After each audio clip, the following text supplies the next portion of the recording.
साकोली विधानसभेतून नाना पटोले 208 मताधिक्याने विजयी झालेत। पटोलेंच्या विजयी मतांच्या फरकावरून विधानसभेत जोरदार टोलेबाजी झाली।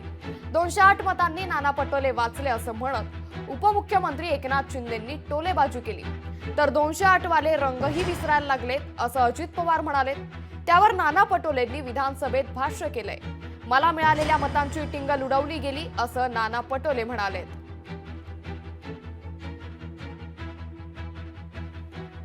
या प्रत्येक विधानसभेच्या मतदारसंघामध्ये वेगवेगळं मार्जिन आहे।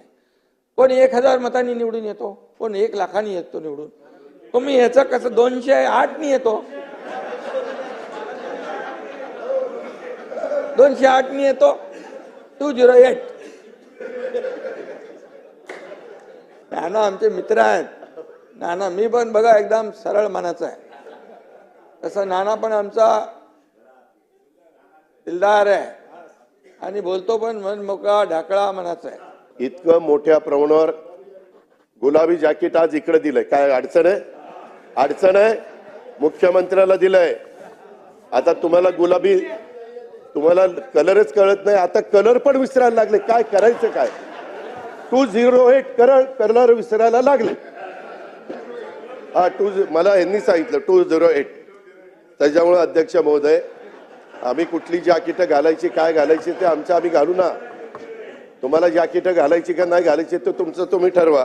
तुम्हाला आता नंबर द्यावा लागेल यांना, उपमुख्यमंत्र्यांना। 1 नंबरचा उपमुख्यमंत्री, 2 नंबरचा उपमुख्यमंत्री, असे नंबर द्यावा लागेल। तुम्ही 2 उपमुख्यमंत्री बोला म्हटलं तर दोघे उभे होऊन जातील। त्याला नंबर द्यावा लागेल भविष्यात। पण मला मिळालेल्या 208 मताधिक्याच्या बद्दलची टिंगल या ठिकाणी उडवली गेली।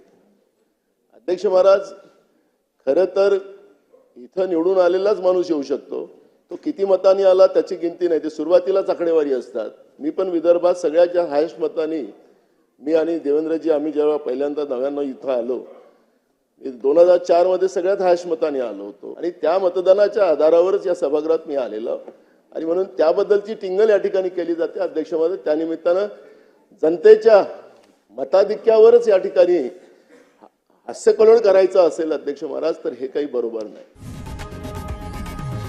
लोकशाही मराठी ऐका, पहा, जागरूक रहा।